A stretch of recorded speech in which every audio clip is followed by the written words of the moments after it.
What a pleasant way to begin this program. Deep is here to give to Caesar what is Caesar and to give to John what is John. This is the Deep National Hour program. This the Democracy Empowerment for Economic Progress. Deep is a civil rights nationalistic organization propagating the true sense of nationalism and the call to national duties. Deep goal is to Liberianize Liberia and ensure Liberia becomes an economically empowered country with its citizens being economically empowered irrespective of their travel background, political affiliation, education. It means that Deep is interested in having a society that provide opportunities for its citizens.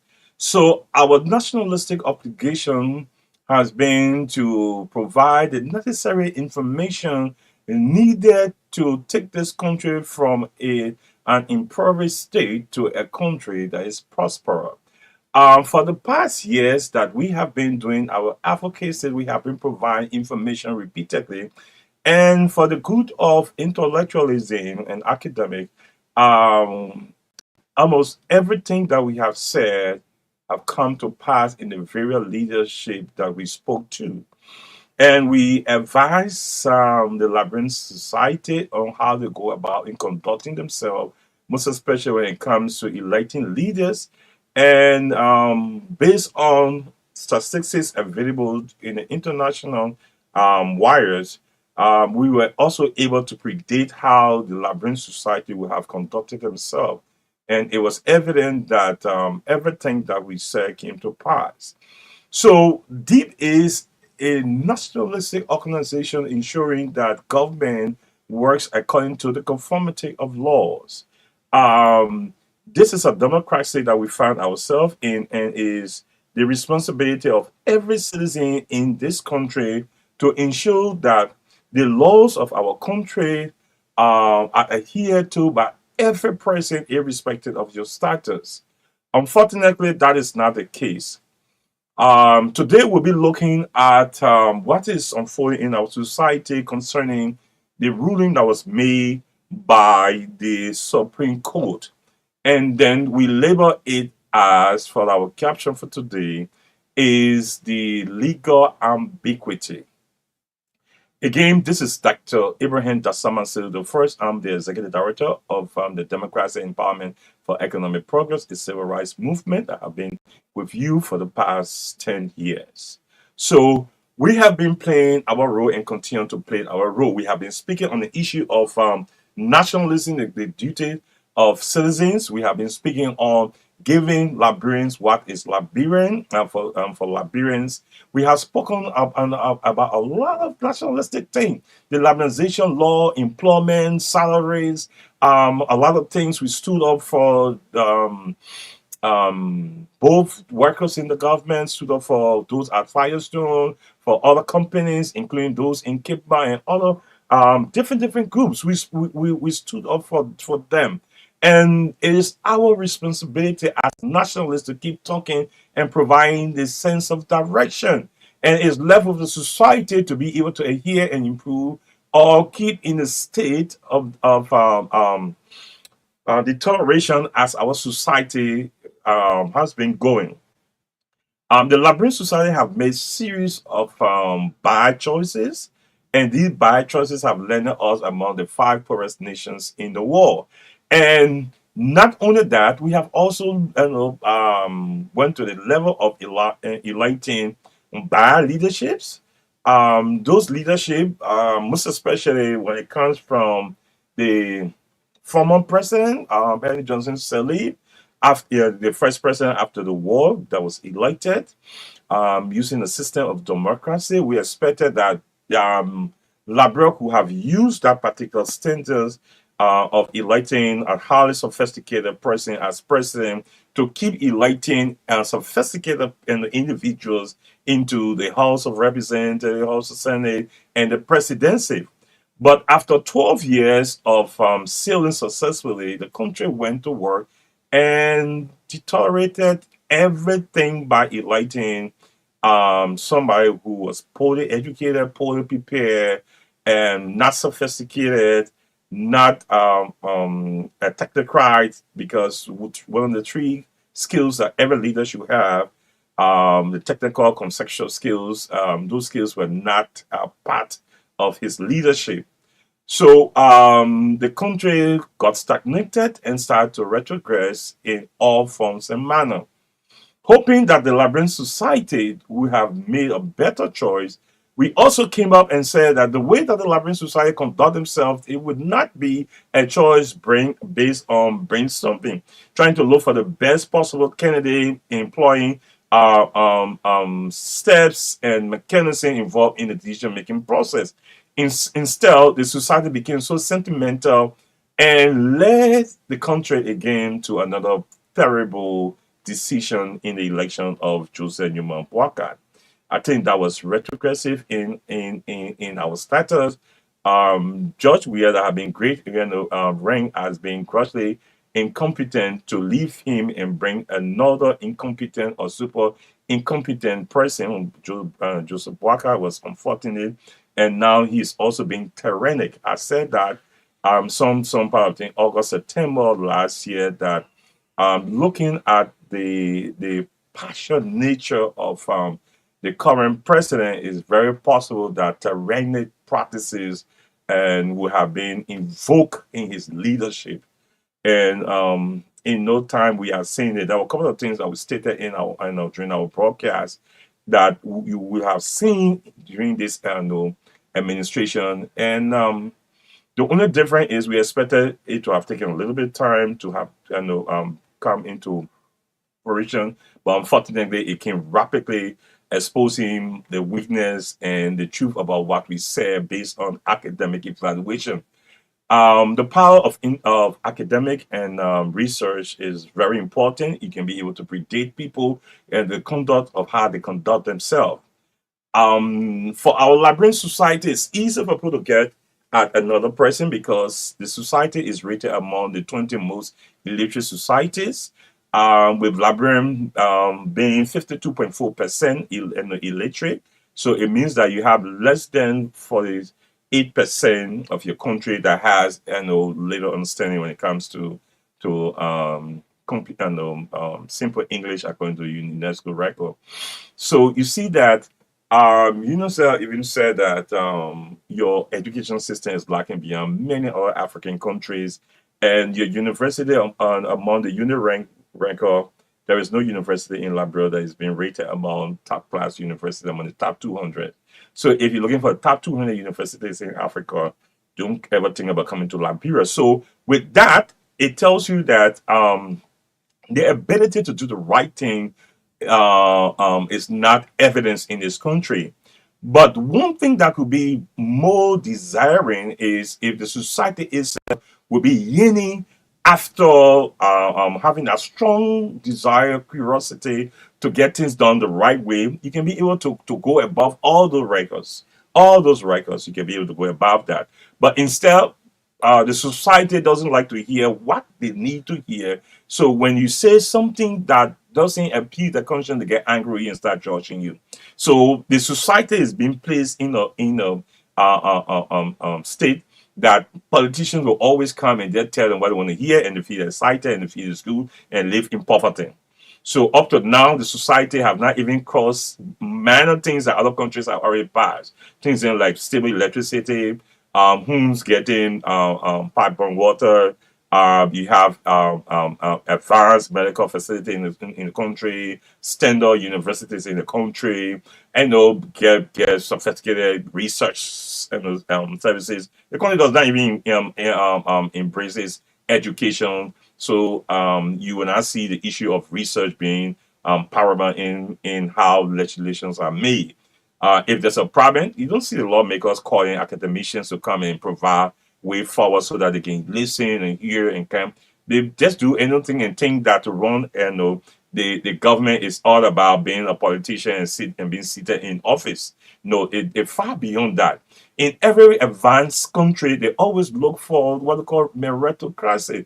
Look for the best brains in the government to come and provide technical and conceptual support that these politicians will use to transform the society. They don't depend only on their brain. That's why you see Aristotle, Plato, all the guys then talk about the importance of leaders having philosophical foundations. So because the philosophical foundation will help them understand the philosophical approach to realism, pragmatism, and naturalism, idealism, and all the kind of practices that are helpful in governance. But because they only they dwell on the limited information, and the society is not actually running after knowing beyond what politicians tell them, the country is being um, placed in a terrible state that after 176 years or more, we have not yet even understood what it means to run a society that should be a progressive society. So we are still there arguing among each other, judging each other, criticizing each other, and forgetting about the bigger thing that the country should be thinking about. Have a country adopted a national agenda? What is the value of the agenda? How can that agenda transform the society and build the necessary foundation for the incoming generation? We have not even started discussing on how to meet the needs of the current generation. So it means that the issue of preparing for future generation is just a myth. It's mythology. The society is terrible. Okay, so with the kind of vice, limitation, and the society weakness when it comes to desiring achievement, how to take this country from where it is and what it costs, you see that every sector of government is just playing according to how they want to play because they don't actually have nationalistic spirit. These politicians only come. They know the society love lies, the society love money. So you see them, they bring lies and money. Nobody get time for research. Nobody want to see beyond what politician tells them. So at the end of the day, the country just keep in the same vicious cycle, in the same cycle. They are doing the same thing over and again and expecting to get result. Okay. One of the things that I spoke about seriously, and I told librarians until you start to value people based on set standards and not based on how popular the person is or what people want to say about a particular person. You got to be looking for a fighter. You got to be looking for a nationalist. You got to be looking for someone who is much more radical, educated, prepared to call a space a spade. And the person should have a track record. You don't necessarily need to, like the person, maybe from physique or whatever thing, but because of what the person stands for, what the person have done over the past years, you can give the person, you can be able to say yes with that. Come in front of us, get into a debate, an intellectual discourse. Let us hear you. Let us ask you some questions, and then let some brilliant guys ask some brilliant questions, and see what you do, and we'll try to hold you back that to put you into leadership. But unfortunately, in our society, the issue about even debates where candidates should come and bring platform that people should be able to argue to get the best platform. Even those who went to school don't even have time for all that kind of stuff. You see how terrible our sector is, our educational sector is. If those in colleges and grade schools and other technical programs are not setting standards for those who even coming after them, they are accepting. You'll be surprised to hear that someone who have a degree with him, but what educated people have done for, they all have failed. It means that the person is poorly educated. The person does not know the relevance of education because your educational sector is terribly massive. So anybody can get out of high school, anybody can get a degree, but what comes out of that particular credential matters, and you will not see it. Okay, you will not see it, and that is unfortunate. So looking at our topic that we'll be looking at, that we'll be focusing on, that has to do with legal ambiguity. Again, I'm Dr. Ibrahim Dasaman the first. I'm the executive director of the Democracy Empowerment for Economic Progress, DEEP. Legal ambiguity. We currently have a political stalemate wherein Few members of the lower house, the representatives, congregated themselves and maintained up to current in a local hotel, which is again, I tell you about the poor level of education. We congregate, we be in a local hotel. That funding, the support of being in that local hotel will tell you that it can come from the judicial branch, it can come from the legislative branch, obviously it comes from the executive branch because they are the only one who handle the money and they are not fully accountable to the society, so they can do anything they want to do. Now, trying to move another, trying to move their leader, our leader, the speaker. If these guys were properly educated, they would have understood that you can sit in the same house, have all your argument, disagreements and agreements, generate your vote or get people on your side, and bring it on one day and get the speaker out. That is for mature, sophisticated society. But in the absence of sophisticated minds, when you have a society that is poorly educated and putting people who are poorly educated to serve in leadership, you see that when even you in your community, when you are discussing with somebody and you are being academic, you are talking about references to what they say, evidence, you should provide sustained evidence for what they're saying. In no time, you see the side insult because they are not able to go in the academic route. So they love to argue on something and don't be technical because as soon as you become technical, you become abusive. So you see that the same thing unfolds in the house. So since the guys cannot find the appropriate academic way or legal way to get this speaker out, they resorted to adapting to a drunken justice. Okay? A barbaric move that let us use an unorthodox medium to pressure this guy as a speaker to be removed. Now that is elementary. That is completely elementary. Because that's the reason why what Deep have been advocating. Put in the best brain to be your leaders. They will do the right thing. If these guys are unable to rationalize simple things, or what can we do? What mechanism can we employ to have a leader? Okay, or to remove our leader, then you put yourself in where you are, you deserve what unfolds. These guys are terribly limited, terribly dull. So at the end of the day, they are unable to engage the process using legal medium, most especially people who are in an environment referred to lawmaking. They are referred to lawmakers. It means that everything, the course of their action, the conduct of their action should be based on law. They will reverse living law, serving in a law environment, and go to an unorthodox environment or measure or method approach. It tells you that they don't even understand the essence of being a lawmaker. They don't. You can disagree with the speaker right in the chamber because of maturity, you understand what it means. You can sit right in that same chamber and govern that whatever support that you want. You can stagnate the speaker activities based on the number you're generating, and you can use the appropriate means to get that particular speaker out. Those are all legalistic approach that you can use.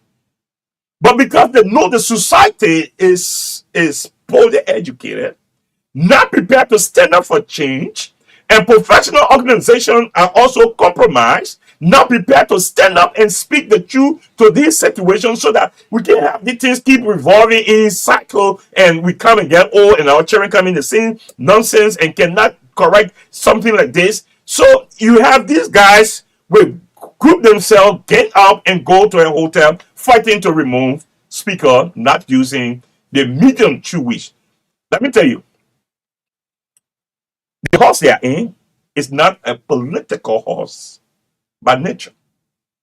The horse they are in is a legal horse by nature. Man by nature is a political animal. So because men are in that house, the political appetite will always be there. But politics do not, you know, quantify laws. Laws determine the conduct of politics. So if you have any political ideology, you have to put it in the confine of law and not putting the law in the confine of politics. Okay? So you cannot go in a legalistic environment. For example, if you enter school, the school, you have to follow what the instructor tells you, what is written on the book. If they say 1 plus 1 is 2, it means that you cannot go and carry any other opinion concerning 1 plus 1. Besides understanding that 1 plus 1 must give you 2. If you want to carry the theological interpretation that 1 plus 1, according to the man and the woman coming together and give them 1, then you will not be in that particular corridor. You will go into the theological corridor. But you cannot be in an academic environment and you want to use that deistic attitude into that particular academic environment. No. Because we cannot measure deities. So you put it in the context of that spirituality. So it's the same. Anybody can practice politics. The woman in the market, in the schools, at home, in the community, can practice politics. But not anybody can make laws. No. So those of you who are there as lawmakers should set the precedent, the standards that should govern more than 5.5 million Liberians plus non-Liberians in this country. You see, other advanced society, they keep bringing on highly sophisticated individuals to serve as representatives and senators. But you, in this country, Liberia, you just put anybody and everybody to lead you.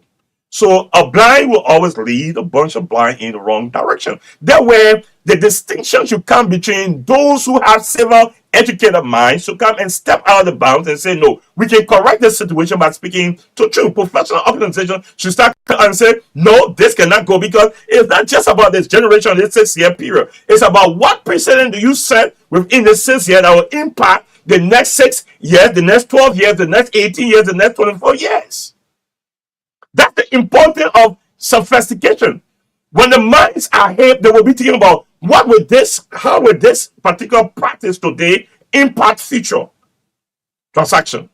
If you keep allowing group of individuals to leave the legal framework and join to something that you cannot measure, you cannot define, to move their leaders, it means that your country will be heading in a terrible direction. It happened 2 times, which was disgraceful.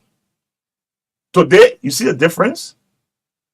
If you have sophisticated people as your leaders, they will stand against a lot of things, most especially when they are nationalistic. Or when they are nationalistic, forget about it.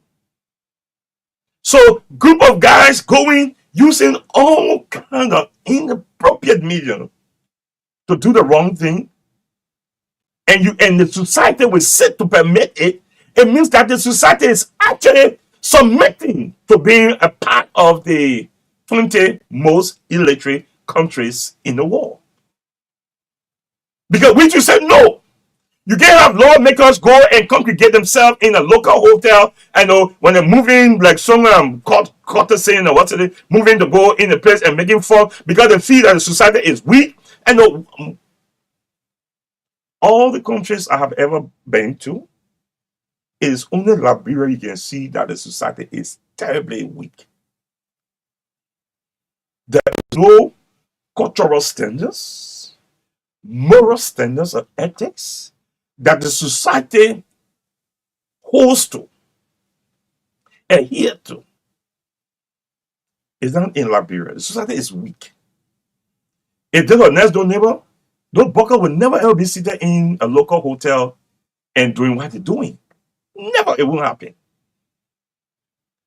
Now to come to a position where the speaker, who is a lay person, chose to read the legal framework, which is only academic, to go to the Supreme Court to say we want to hear from you, where we expect that the Supreme Court will come out and give a ruling that is crystal, that is clear, precise, to see that the Supreme Court will just abuse the limitation of the society and bring out a legal ambiguity in that ruling, a ruling that can be interpreted in many different forms.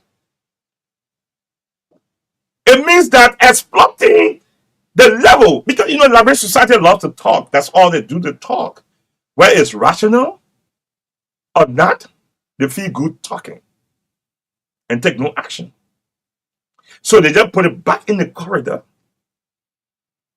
to a society that does not even know that legal ambiguity should not take precedence in such a matter. We now start coming and people start interpreting it. For the Supreme Court to have made a judgment, and the two parties start to celebrate the result of the ruling, it tells you that the Supreme Court needs to come back and make a clarity, because two parties can now win a single case, and there is nobody losing. So you see, the Supreme Court should not be a party that giving rise to the chaotic scene we have in our country, but because of legal ambiguity, wherein a ruling is made that can be interpreted from different angles, this country has been plunged into another chaos.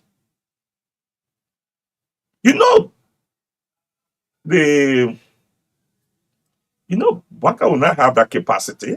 He doesn't have that capacity to say, with the kind of unfoldings, chaotic scene that is erupting the country, let me use some other methodologies or approaches to resolve it.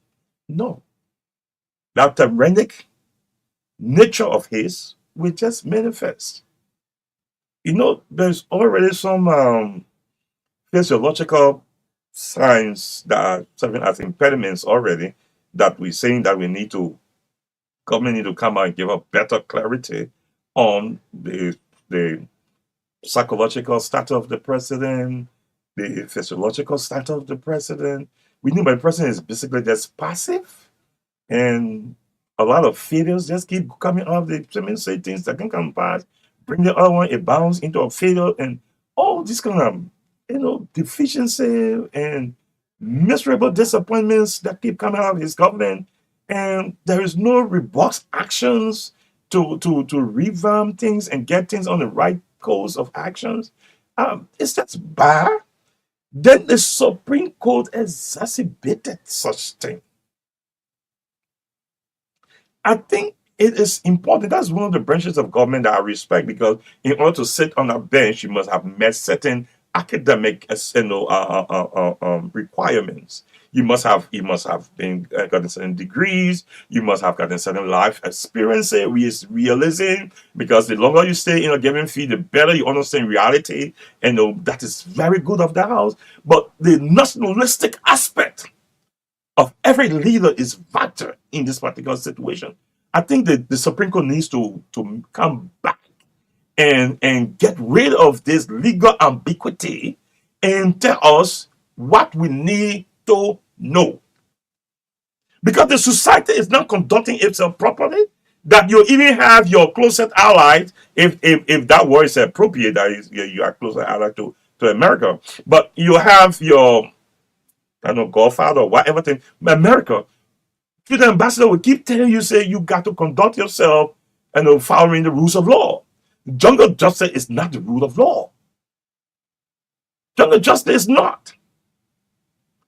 So the practices by these guys, then even going to sit down in an environment to say they operate and remove speakers and elect new speakers, those are all elementary, barbaric, electric moves by people who should know far more better than what they are doing. Because if you read your law, I did international law, Okay, if you're reading your law should tell you that in the absence of the speaker, before you can have his subordinate to preside. But if the speaker is there and you leave the chamber of your meeting and go to another chamber, that aspect, even in a simple managerial practice, it tells you that it is off balance. Okay, it's inappropriate. Because that where you people are meeting is not where you people usually meet. But because the society is illiterate, both those who go to school and those who don't, they are now prepared to stand up to bring about change, and they don't like pressure. When they talk to me one time, two times, three times, they live with it. That's the kind of society. And believe you me, librarians know about it. That's the reason why I'm talking about the country is not an intelligent society. And some people say about that. Why are you trying to refer? An intelligent society will not repeat doing the same thing over and again. An intelligent society will determine the weaknesses it has and try to find remedy to it and try to improve. But if the librarian society know, they themselves know, librarian people they are stupid, librarian people they are complacent, librarian people can't stay on for 10 for more than 2 3 weeks, they live with it. You are seeing all those things about yourself, yet you cannot find a remedy, you cannot find a solution. It means that you're not intelligent society. Only a foolish society does that. You'll talk about your problem over and over. You have the ability to solve it, but you cannot talk, you cannot solve it. You keep talking about it over and over and over. Then don't need that. Shut up. That shut up. It's been foolish. Because when you say something, it means that you are prepared to take action to correct it. But keep saying the same thing over and over and over and again and cannot do anything about it. It means that it's been foolish. That is not an intelligent society. An intelligent society identify the problem, try to find alternatives in solving that problem, and then among the alternatives, they take possible ones and see and take action to correct it. So it cannot be something like a generational thing. But in the librarian society, it's almost like a generational thing. They go about in the same cycle. They know that problem. They talk about that problem. They laugh about that problem. They accuse each other about the problem. Even the current president in one of his interview, he said the librarian people they are good of always misinterpreting things. It means that even the politicians themselves know your limitation. Politician. When he was asked concerning the issue of being a packer, he said, librarian people always misinterpret things. It means that it is a serious problem you have in the society, but you don't care about having and trying to solve it. So at the end of the day, even some of you that even say, no, let the rule of law stand. Mr. Speaker, do not resign. Because you have gone 2, 3, 4 weeks now, some of you are saying, Mr. Speaker, just for the sake of peace, just let it be. It tells you that's the weakness of your education. If you want to get things done the right way, you ensure that it is done until it is done. Do not stop. That's how evil starts. Those of you who are much more religious in the Christian environment, Christendom, you know that if you need to have something change in your life, you don't stop praying until you get a change. If Hannah would have just said, I'll stop, because I pray, I can get a child and stuff, she wouldn't have gotten your kids. But your Bible tells you, say, pray without ceasing and make consistency brings about change. If you need to stop the thing, because the precedents you are fighting for is not just about the speaker. You need to stand up against those practices. You go in the court, you know fully well that corruption or in the court. You will talk about, hey, if you get money, do with the court, you can play with your kids. You go to the police station, and who carry money, then they can do it. You see all the ills in your society. The question, if you are not an illiterate society, what have you done or what are you doing to ensure that the same cycle 10 years ago and 20 years ago, 10 years ago can be changed? What have you done? What have you done? So talking about your problem is not sufficient. Finding remedy to the problem is more. I think you should focus much more on solving problems than talking about the problems.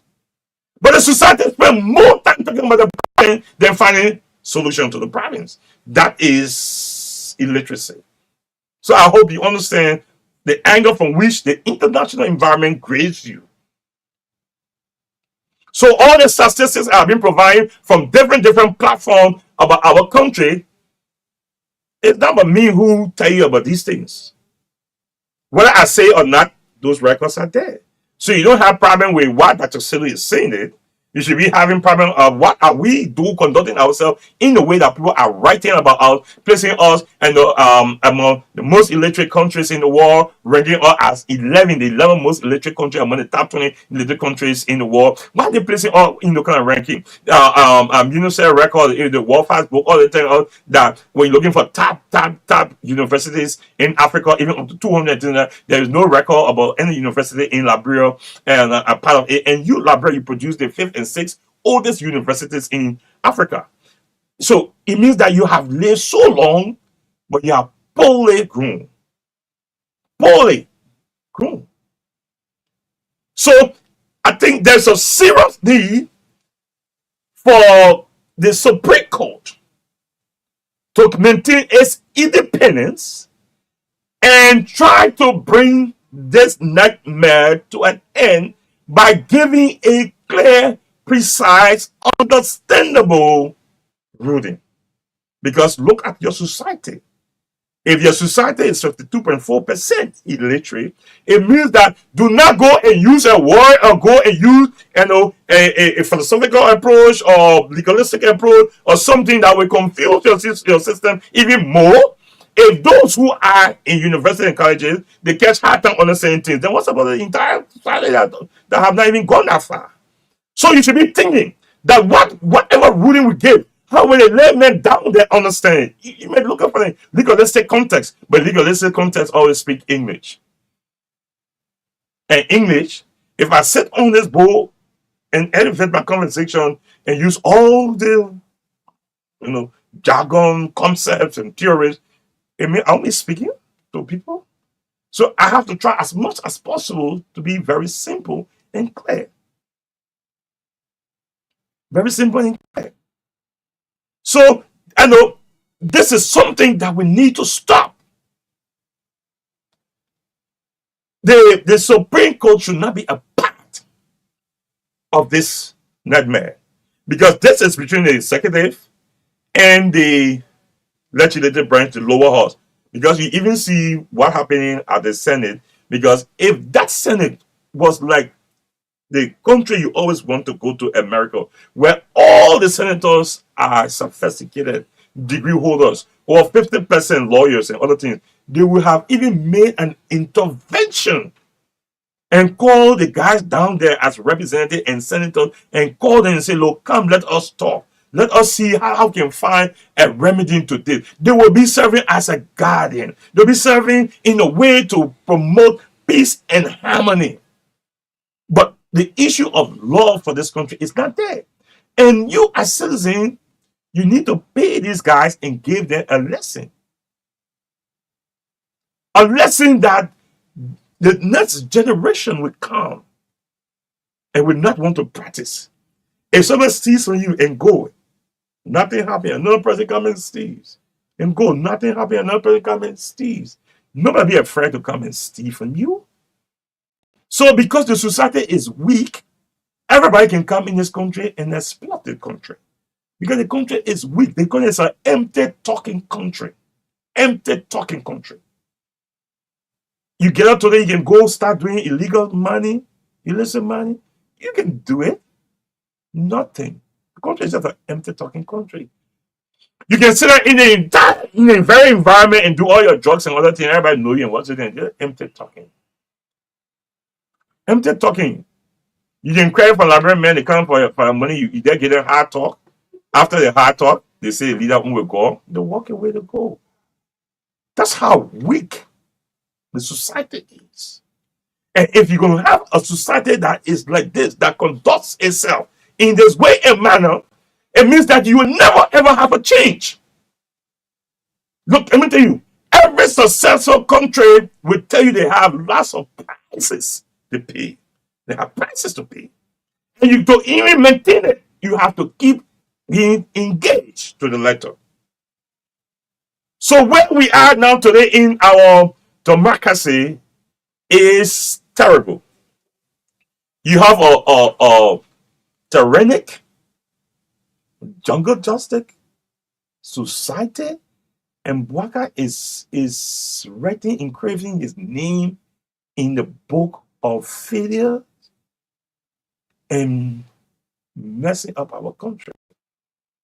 Professional organization needs to come out and speak.